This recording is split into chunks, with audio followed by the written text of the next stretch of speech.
Friends, we are very happy to inform you that e-modules are prepared for B.Ed program at Telangana by the School of Education, Osmania University under Pandit Madan Mohan Malaviya National Mission on Teachers and Teaching Scheme MHRD New Delhi. It's indeed our pleasure to share with the teacher educators and the prospective teachers and get maximum benefit out of it.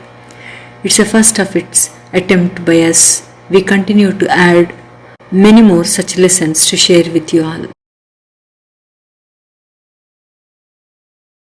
Hello students, the topic for today's class is importance of teaching English at different levels.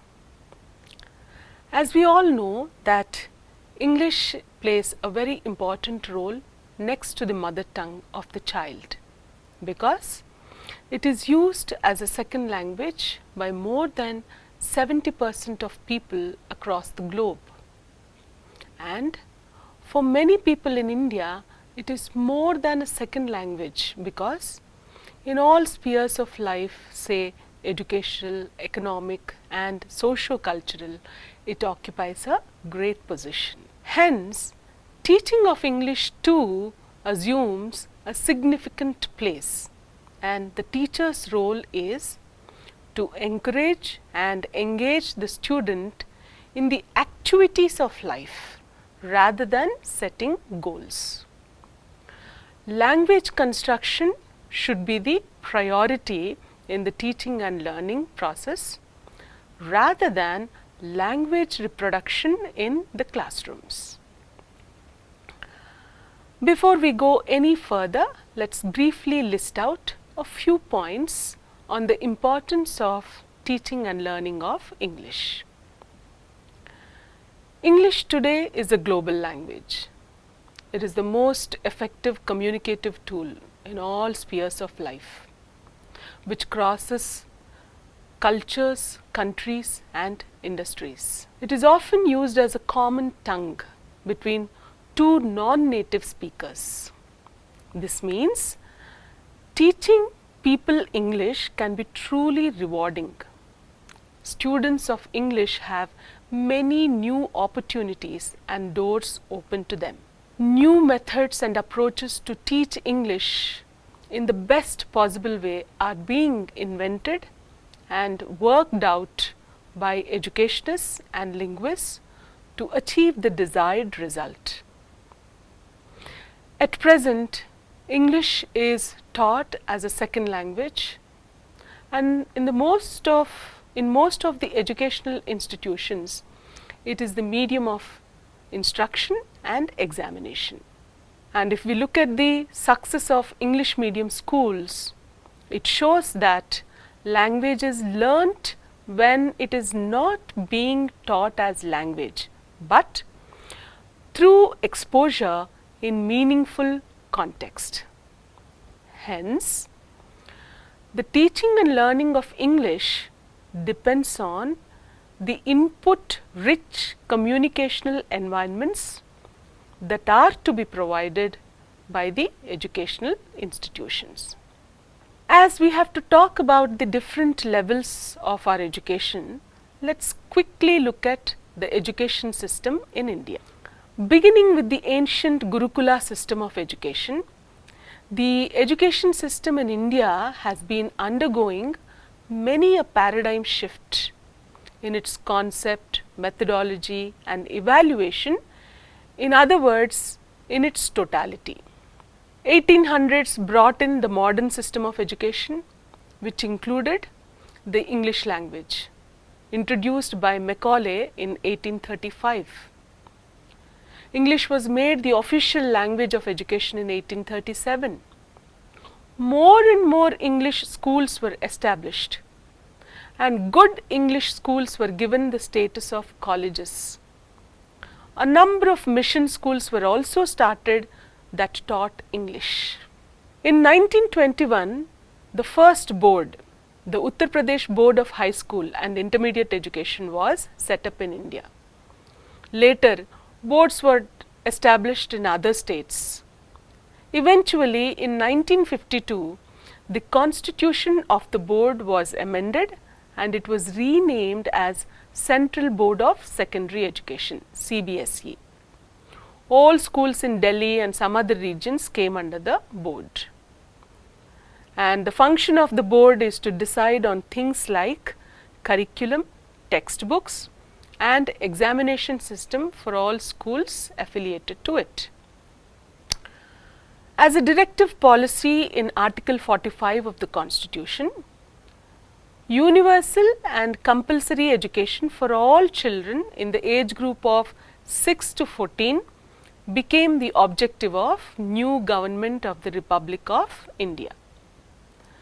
To realize this objective, primary education is made a fundamental right of every Indian citizen. And the school system in India also has undergone many changes. As per the Constitution of India, school education originally was a state affair, but it changed with the constitutional amendment in 1976 so that education comes under concurrent list. That is, school education policies and programs are suggested at the national level by the Government of India, though the state governments have a lot of freedom in implementing programs. Policies are announced at the national level periodically. The Central Advisory Board of Education, CABE, set up in 1935, continues to play a lead role in the evolution and monitoring of educational policies and programs. Bodies such as NCERT and SCERT play a key role in developing policies and programs such as proposing educational strategies, curricula, pedagogical schemes and evaluation methodologies, etc. Coming to the different levels at school system. The school system in India has 4 levels. Lower primary for the children of age group 6 to 10, upper primary for the age group 11 and 12, high school 13 to 15 and the higher secondary for the students of age group 17 and 18. The lower primary is divided into 5 standards, upper primary school into 2, high school divided into 3 and higher secondary into 2. Now, students have to learn a common curriculum largely, except for regional changes in mother tongue till the end of high school. And there is some amount of specialization possible at the higher secondary level. Students throughout the country have to learn 3 languages, namely English, Hindi and their mother tongue, except in regions where Hindi is the mother tongue. Each state in the country has its own Department of Education that runs its own school system with its own textbooks and evaluation system. As mentioned earlier, the curriculum, pedagogy and evaluation method are largely decided by SCERT in the state, following the national guidelines prescribed by the NCERT. And predominantly the teaching at school, according to National Curricular Framework NCERT in the year 2000, the traditional behaviorist way of teaching is changed to a social constructivist paradigm. The transaction in the classroom and the evaluation methodology was changed. Continuous comprehensive evaluation system was introduced, which took into consideration the overall personality of the student and reduced the dependence on a single final examination for deciding promotion to the next class. In addition to all these changes, information technology as a subject at high school level in 2007, the whole country moved towards IT enabled education. The new education policy of the Government of India speaks about constructivism, IT enabled education, free software and sharing educational resources. Finally, let's focus on the teaching of English. It was towards the end of 1960s and early 70s that the communicative approach came into existence as a result of the dissatisfaction with the then current approaches and methods such as grammar translation method, direct method, audiolingual method, etc.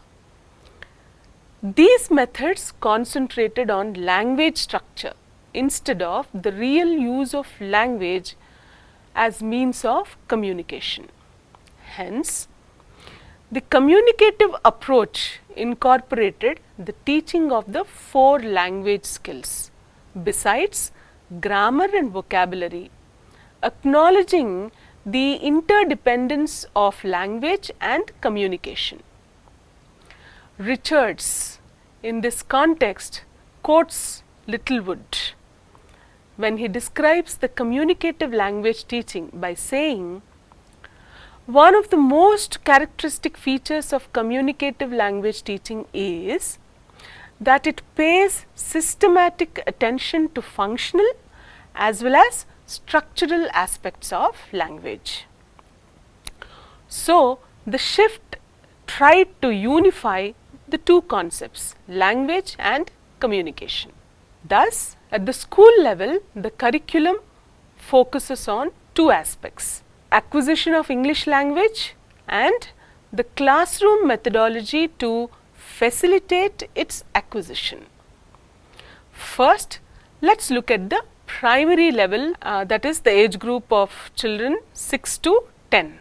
This is the level at which the goals of English language learning are twofold: attainment of a basic proficiency as acquired in the natural language learning, and the development of language into an instrument for knowledge acquisition. So, some of the guidelines that we can keep in our mind is, firstly, a great responsibility lies on the teacher. The teacher firstly needs to enjoy teaching primary learners and display great amount of patience, as it can be amazingly rewarding to see the immediate progress from this age group of young learners. Secondly, what kind of content to be used? Normally, we see at this level the classwork focuses on a bit of drawing, some vocabulary and some games, making a mismatch of lessons. Instead, focus on different themes or topics of day to day with grammar and vocabulary embedded within the lesson, following a pattern of consistency should be taken up. Then, praise and rewards. They play a very important role at this level. Praising and rewarding consistently and constantly, and recommending an area for them to focus on for the future. Something like, "Well done with your speaking today, Ravi. I'd like you to try harder with your writing."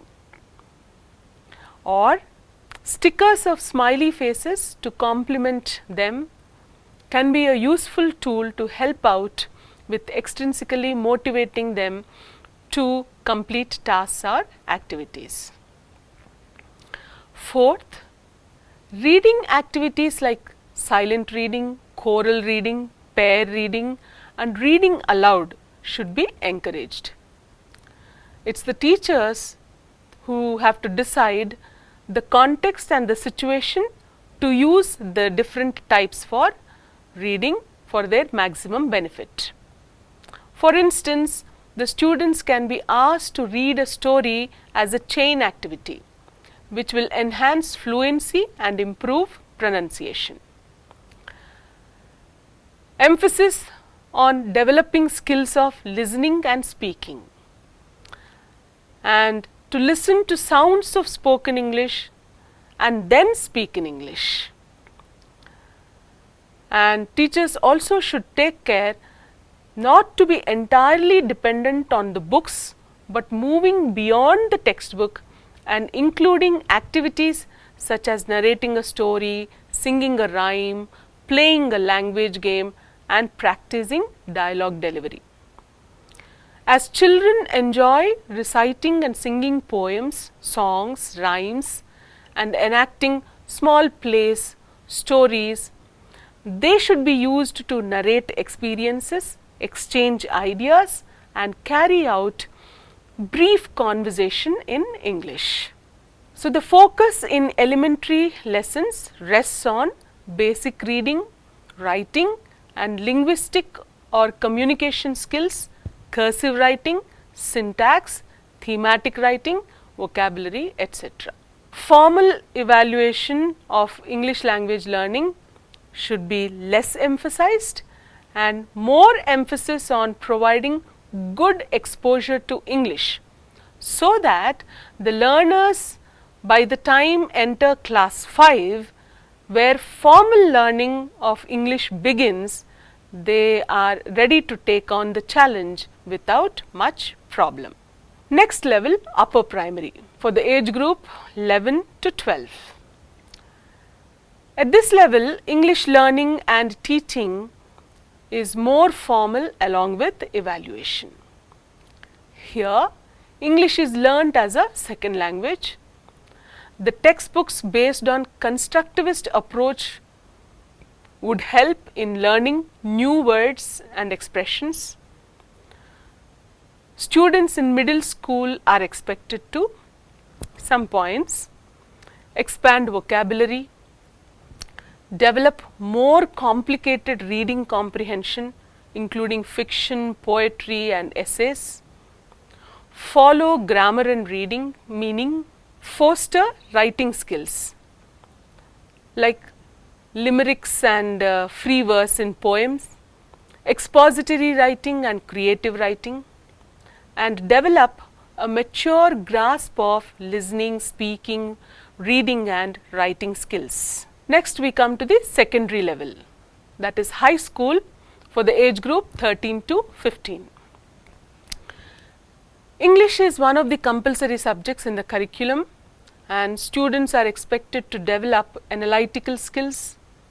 Students should be motivated to read short novels, essays, and other forms of literature. They need to analyze, interpret the written material in order to compare, contrast, and discuss elements like theme, characters, and plot. The focus is also on the development of proficient writing skills, as the discussions of literature typically manifest in the form of an essay. High school English is a comprehensive study combining all the skills, listening, speaking, reading, and writing, in order to understand literature and its value. Activities such as recalling and reading the story as a chain activity using the given connectors and discourse markers such as however, often, consequently, then, regarding, as far as, etc. should be used. Next level is higher secondary, that is for the age group of 17 and 18. Students at this level are required to develop proficiency in language that includes high levels of comprehension. Therefore, abilities are to listen to a stretch of discourse and comprehend, interpret, and evaluate. To decode, interpret, and evaluate written texts. to use appropriate accentual patterns and tonal variations and related articulatory features to make speaking highly intelligible, to be grammatically acceptable, and to choose and use the appropriate lexical items and language expressions, besides the ability to encode different types of texts. The activities that students can be involved in the classroom are: plays that are short and compact can be used for promoting speaking and reading skills, playing different roles on characters in the story and thereby feel a sense of participation, to write a short story or a short play on an imaginative or experienced situation. And short stories can be used for teaching grammar, pronunciation, narration, description, punctuation, comprehension questions, vocabulary quizzes, guessing contextual meanings, punctuation, making sentences reflective multiple meanings of a word, writing stories, comments on the last line of the story, create a new story based on ending of the story, or creative writing as home task, and other activities like analyzing the two stories in terms of their lexis, grammar and style. Lastly, with a note on role of textbooks and teachers, let's conclude the lesson. Instead of completely depending on the textbook and sticking only to the written word and the printed instructions, or being unable to move beyond the textbooks, teachers should be able to engage students in meaningful and motivating tasks, through which providing the learners with necessary vocabulary, grammar, including the 4 language skills: listening, speaking, reading and writing, and all the learning activities linking the child's life at school to the real life outside the school. Students should participate and interact by means of pair and group activities, and thus gain command over English and help them use it in their real life situations.